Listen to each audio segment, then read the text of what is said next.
So you finally decided to try out that Osu game you've heard all of your friends talk about, and now you don't know where to start.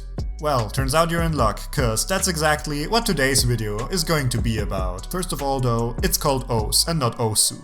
I know you probably don't care yet, but aggressively correcting people on this one, well, that's your first step to becoming a true Os gamer. But hey, let's not get ahead of ourselves and actually start out at the beginning.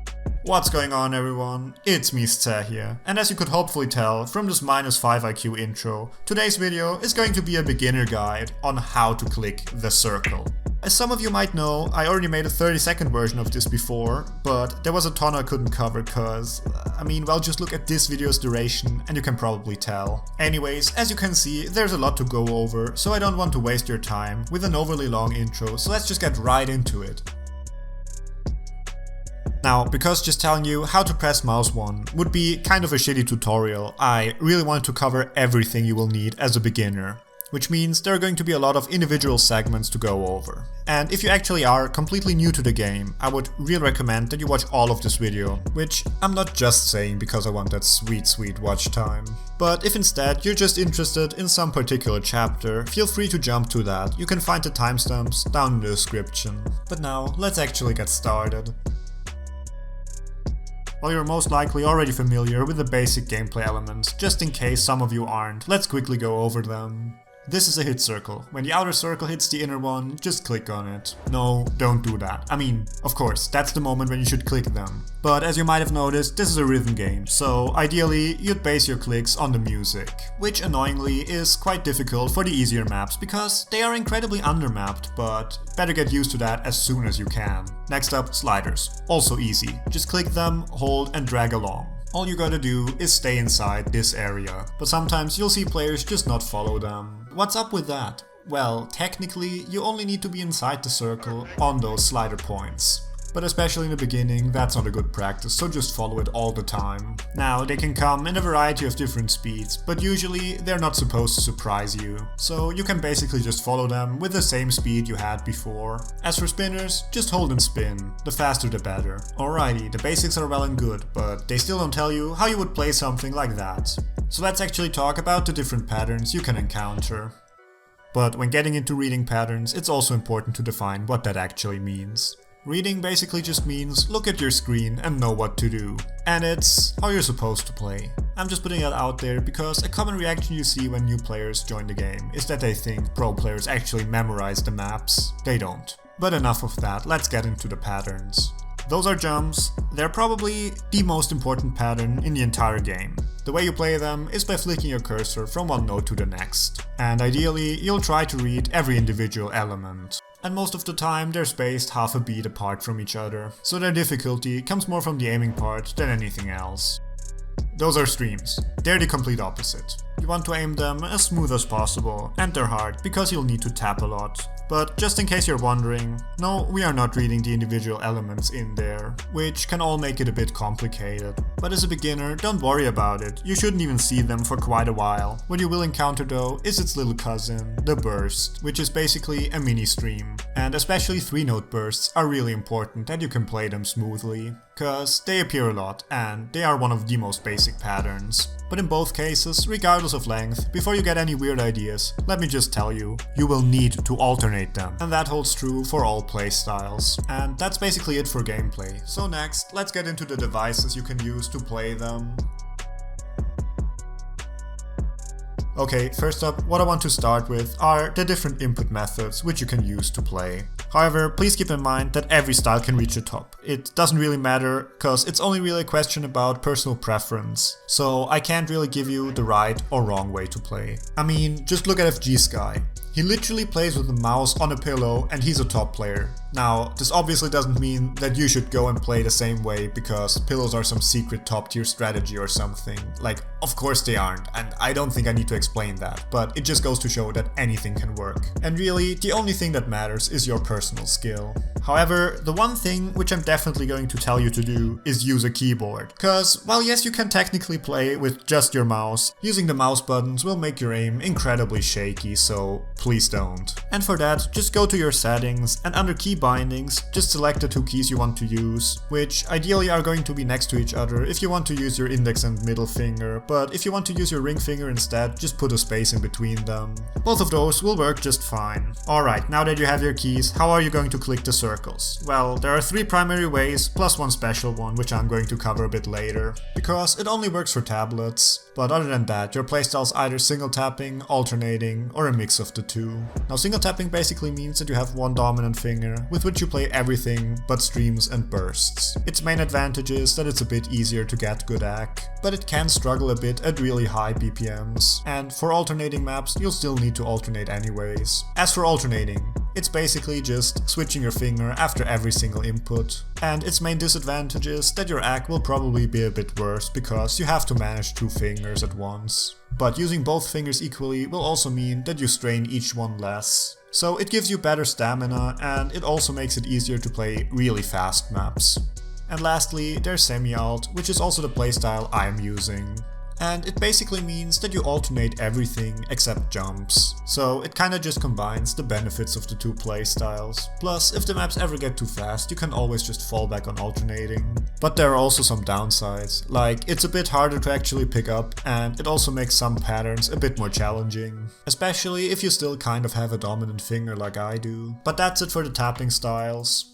So, next up, let's talk about moving the cursor. And once again, there isn't just one way to do that, but let's start out with what you're most likely going to be using in the beginning. Unless you already have an affinity for digital art, this is most likely what you're going to start out with. And honestly, there isn't really much to explain about it. Like, it's a mouse. If you've used a computer before, you know how it works. However, once you get really into Osu, you might start feeling like the mouse is holding you back because all the top players are using tablets. But seriously, mouse can everything, so don't worry about it. Like, its only downside is that on really long maps you'll have to deal with mouse drift, but you can just readjust it during breaks. However, if you choose this playstyle, make sure mouse acceleration is off. But next up, let's talk about tablets. And let me just preface this by saying they won't make you instantly good. No, instead they are more likely to make you quite a bit worse until you've adjusted to them. And because they fundamentally aren't designed for this, they are also going to put a lot more strain on your hands. Also, not all tablets are suited for Osu, so you'll need to look for very specific ones. But explaining all of that would go completely overboard, so if you really want a tablet, just watch a buy guide. Personally, however, I would recommend the CTL 472. Well now, this doesn't really sound all that useful, so what is all the fuss about? Why are all the top players using them? Well, 2 words. Absolute positioning. Wherever you place your pen on your tablet, it will always correspond to the same position on your screen. And especially at the highest levels of Osu, that consistency is something you'll really want. Now, in terms of how to use it, there's a ton to go over, so you should probably watch a dedicated tablet guide, cause otherwise we would just be spending 20 minutes talking about nothing else. The one thing I want to mention though, is that there's also a playstyle called Tap X, where you basically single tap with your pen. And it's absolutely ridiculous for jumps, but there are like 10 people in the entire world who can even use it, so yeah, unless you really want to, don't. Next up, touchscreen. Don't. Yes, jumps are completely free on this, but the game knows that as well, so you get an active PP penalty for using one. So unless you already have one and really like it, don't bother. And finally, all the esoteric playstyles. Seriously, don't. I know I said everything can reach the top, but if you deliberately invent a playstyle which is as dumb as possible just to be unique, well then don't be surprised if it doesn't work. Well, that took us long enough, and I'm really sorry if it bored you, but I mean, it's just really something which I had to cover. But next up, let's talk about how you can actually download your maps. And once again, just as with everything else so far, there are multiple ways to do it. For the first one, just go to the website and under beat maps, click whatever map you want to download. Now this is quite a recent addition, but you can also just click here if you want to download it. Otherwise, just click on the map and you'll see all the different download options. Usually it just says download, but if the map has a video playing in the background, you can also choose to download it without it. So after you've downloaded it, just double click it or open it with OS, and it'll be added automatically. Now the other option is called OS Direct, which is only available for supporters. And it basically just makes it so you can download it directly from the client. And I mean, yeah, it's a bit more practical, but don't worry about it. And lastly, and probably least important of all, there's also the option to download packs. For that, just head to the packs section under Beatmaps, and then download whatever you want. Then just unzip the files into the OS song folder. And typically, if you start the game for the next time, it'll automatically add them, but if that shouldn't work for whatever reason, just press F5. In general, if you ever downloaded a beatmap and can't find it later, just press F5 and refresh your collection. However, if you have enough songs like most players, eventually it'll take multiple minutes. But the system's actually quite robust, so you'll probably never need it. Still, it's good to know that it exists. Next up, let's talk about skins. Now, as you've seen in this video so far, I'm not really using the default one, cause, let's be real here, it's trash. Now you can either create your own skin, which I really wouldn't recommend to beginners, or you can just download one. For that, just go to any pro player's profile and download theirs. Personally, I use my own skin, and if you wanted to, the link's down in the description. And I'll also link to a bunch of good websites where you can get skins. And once you downloaded what you want, just open it the same way you would with a beat map. And if you ever grow tired, here's where you can switch them.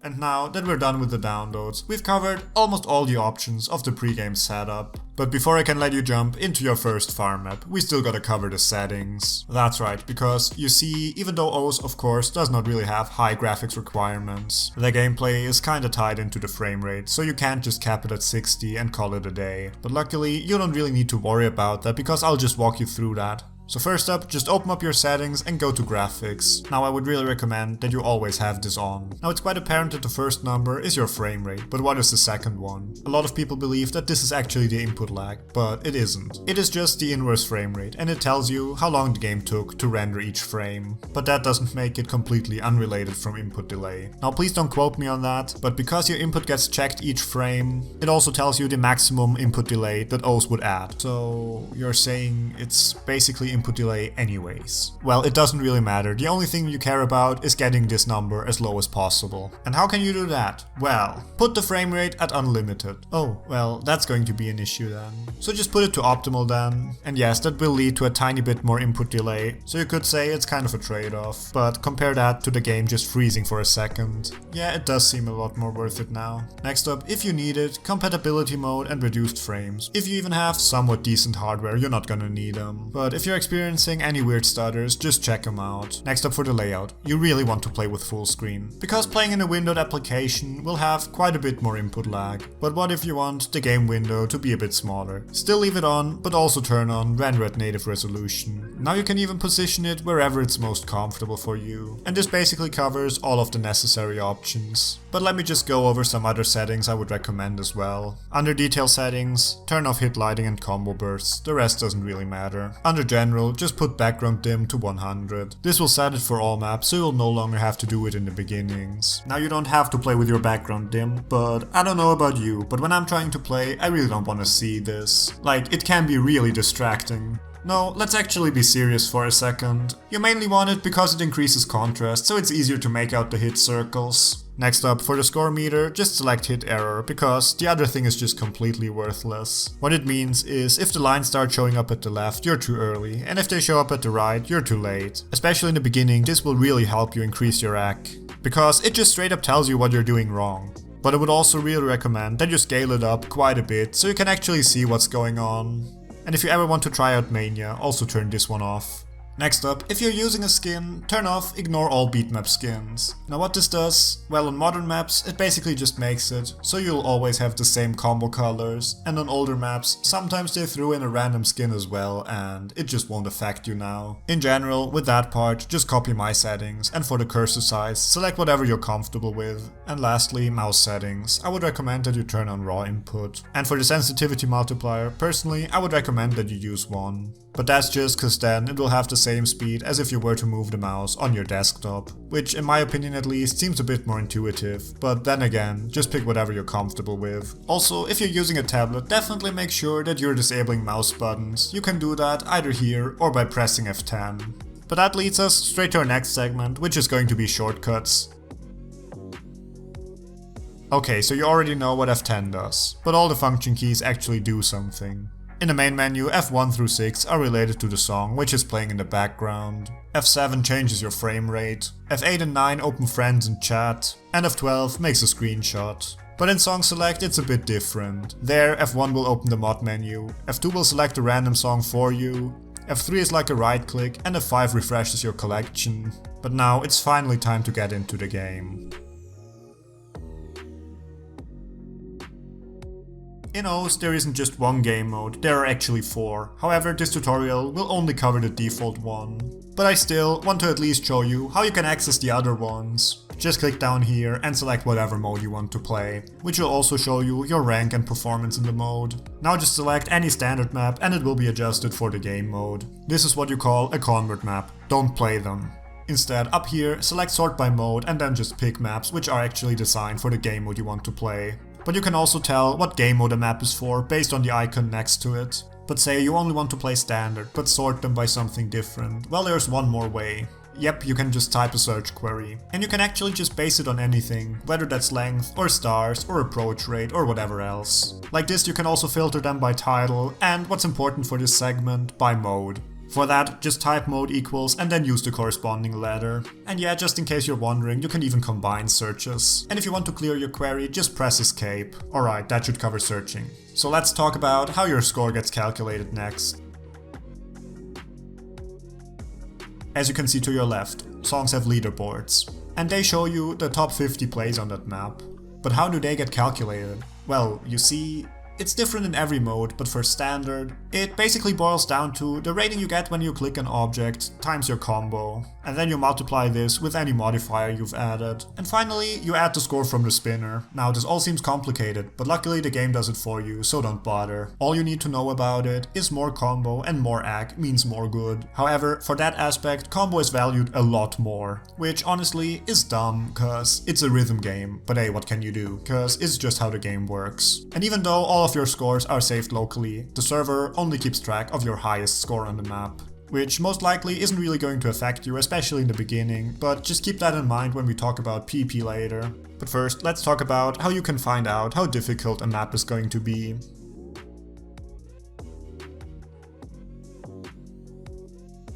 Now, besides the song star rating, there are 4 more numbers which you should look at. They are on a scale from 0 to 10. CS stands for circle size and it tells you how big the notes are going to be. HP is another dumb mechanic, which realistically should only ever affect you if you're either playing with hard rock or in a multiplayer lobby. And outside of that, when you have to worry about your HP, it just means that the map is still too hard for you. And lastly, the 2 most important ones. First up, OD. It stands for overall difficulty and it determines how big of a hit window you get. So the higher it gets, the more precise your hits need to be. And this is also going to be a big factor in the PP calculation. And finally, approach rate. And well, how do I properly explain this? Now, as a beginner, you might think that the lower the AR, the easier a map would be, because you would have a longer time to react to the nodes. And I mean, yes, when you're just starting out, this is definitely true. But on harder maps, there's a lot higher node density. So with a low AR, there would be a lot more objects on screen at once, and this will make it really difficult to read. Therefore, almost all harder maps will have higher approach rates. And when only playing that, soon enough, you won't be able to read any low ARs anymore. Now, at what point something qualifies as low AR varies from person to person, and while it might be reasonable to assume that it would be around 5, most players can't read below 9. And honestly, myself included. But the thing is, because all modern maps have approach rates over those values, there isn't really any noticeable downside of not being able to play anything lower. But please, don't take this the wrong way. You see, being able to play low AR will drastically help you with your reading skills, as well as just make you a better player overall. But sure, once you eventually get to those harder maps, feel free to only play AR9 as well. Like sure, it's going to be a bad habit, but it's probably the least harmful bad habit you can develop. But if you can even just read AR8, you will have a massive advantage compared to a big portion of the entire player base. But that's basically all there is to know about the first 4 numbers, so let's talk about the 5th and probably most important one.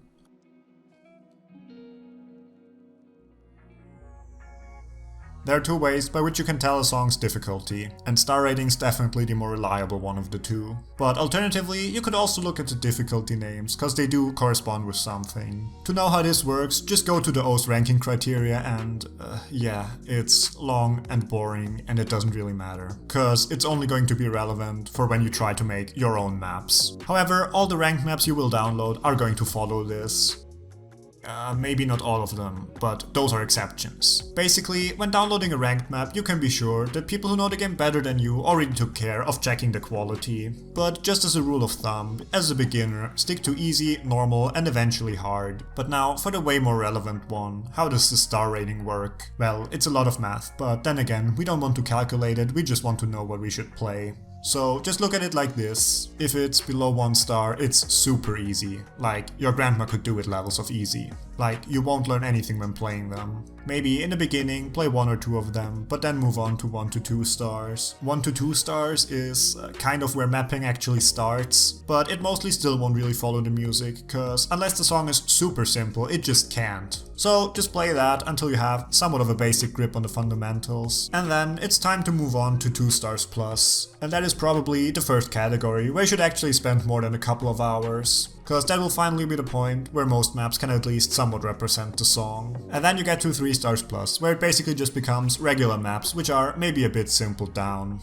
But basically it's the best spot to start improving your fundamentals. So just stick to that until you can full combo with like 97% AC. And then you can eventually just move on to 4 stars, which is also the area where the majority of the active player base would probably fall into skill-wise. And of course, the star rating can get way higher, but since this is a beginner guide, there's no real use in covering anything higher, because seriously, you shouldn't even be thinking about playing that in your first few months. Now, of course, there's nothing wrong with throwing a few for fun attempts at them, but trying to seriously set scores on them at such an early stage is just a dumb idea. Now, I know it's kinda useless to say it because you're going to do it anyways, but because I still have somewhat of a responsibility when making a guide like this, I'm still going to tell you.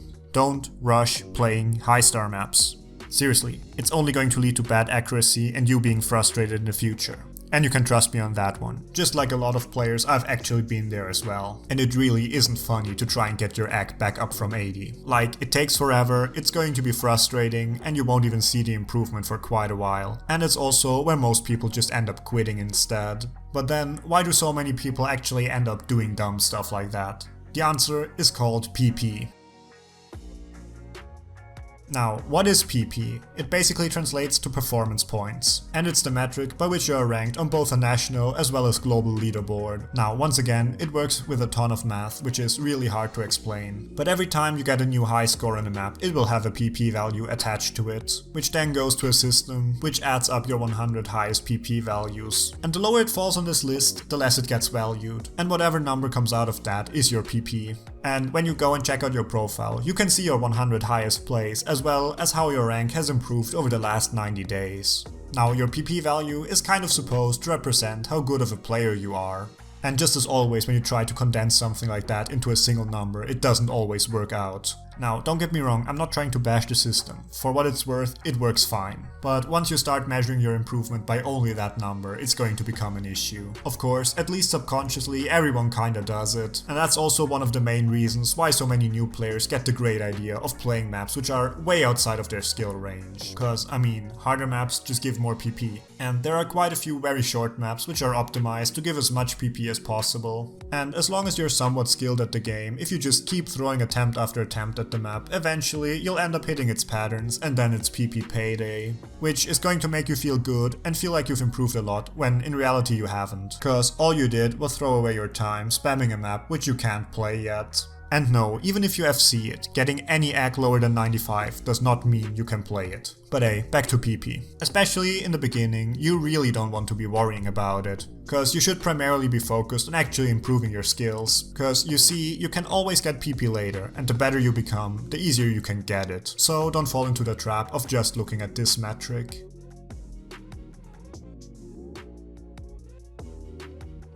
I already kind of hinted at this in the last segment, but there are different types of maps. Now, from the outside, there isn't really anything which makes them distinct from one another, but for some types of maps, there are signals by which you can recognize them. Other players might have different categories, but personally, I would separate them into jump and stream maps, WAP maps, old school maps, and alternate maps, as well as farm maps, which are either TV or ringtone sized. Jump and stream maps are fairly self-explanatory, they just use a lot of those patterns, and usually, based on a song, you can kind of get a feeling if it's going to be one of them. Then there's WAP maps. They basically consist of electronic music which gets mapped with incredibly fast sliders. Old school maps typically just have really outdated patterns as well as low AR, and alternate maps are kind of just mapped in a way where you can't really single tap them.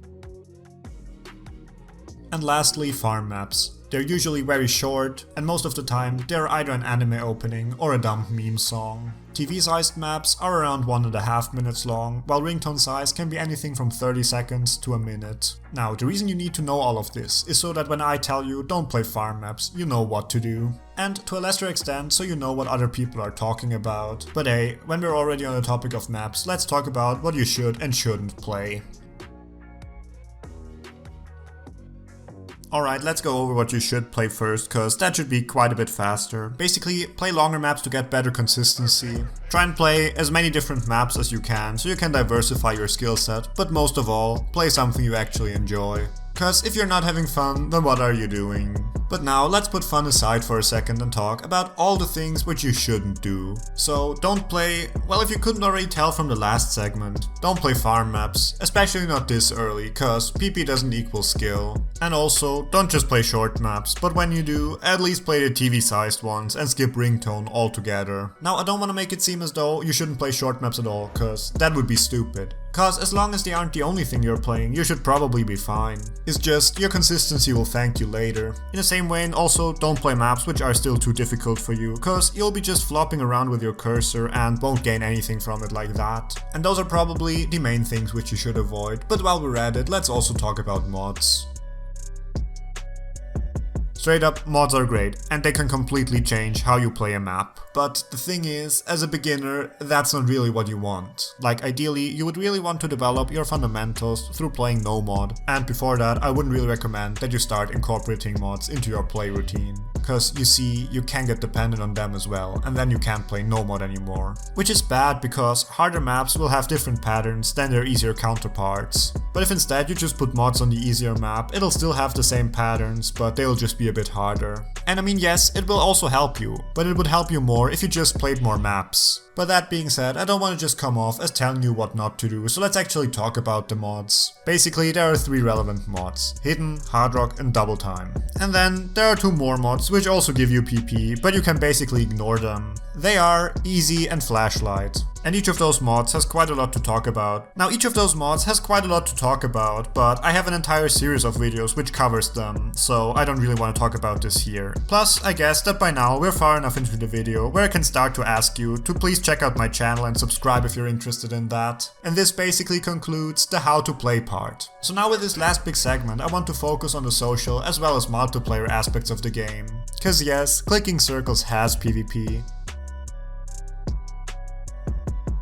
Accessing Osu multiplayer is quite straightforward. Instead of solo, just click on multi. Now you can see the server browser and you can just join any lobby you want by double clicking. But we are going to create our own just so I can show off a bunch of things. Usually this goes really quick, but if there are a lot of people online it might lag a bit. But now that we're here, let me give you a quick rundown of how it works so you don't embarrass yourself in your first multiplayer game. Most of the time you'll find that public lobbies are called X to X star host rotate. Now the star part just means how difficult the maps are going to be. And this is both so that you know what to expect as well as what maps to pick. And seriously, follow that. Cause there's nothing worse than being in a lobby with some random piece of shit who decides it's a clever idea to pick something way too hard or way too long.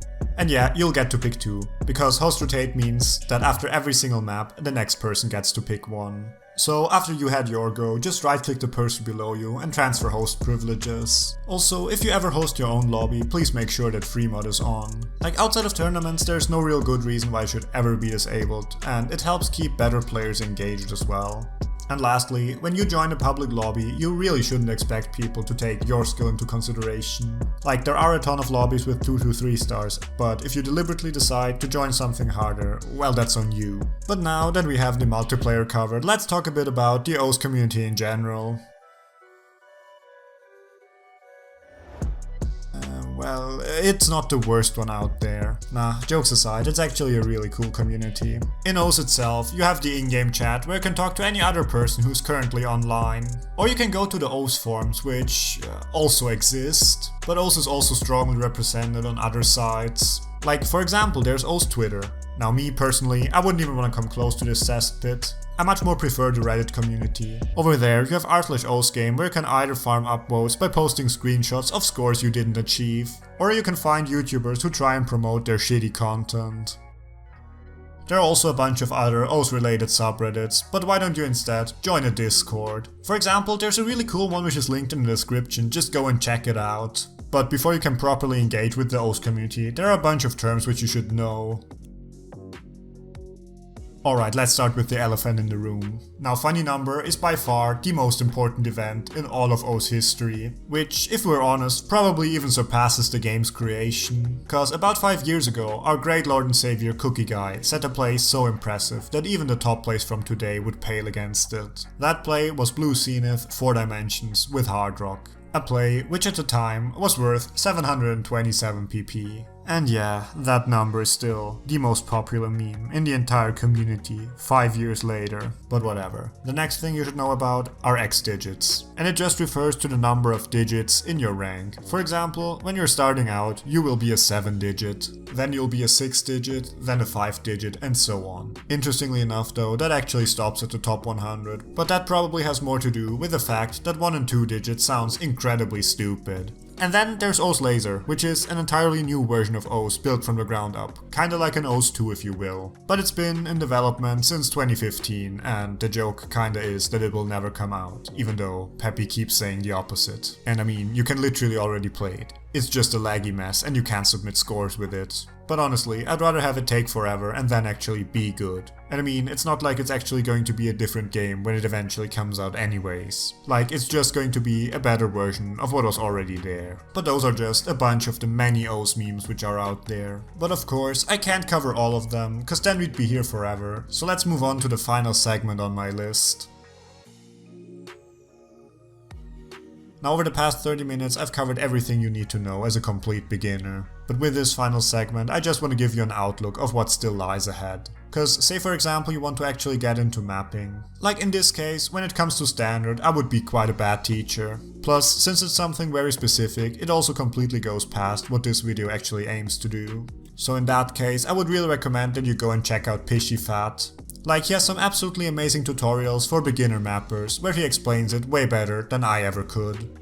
Or if you eventually want to get to learning some skills which I couldn't really cover in this video, I also made some guides which are aimed at a bit more advanced players, but if you check out my channel you can find them if you're interested. But now, we've finally covered everything I wanted to get into this video. And if you made it all the way through, I really hope you found it helpful as well as somewhat entertaining at least. Cause seriously, making this video took a ton of effort, so I just really hope that I was able to actually help you. And if I did, I would really appreciate it if you could like this video as well as subscribe to my channel, cause it helps out a lot. But now, I don't want to make this outro way longer than it needs to be, cause I really can't wait to finally get back to playing the game I spent an entire week making a video about. So with that, see you next time.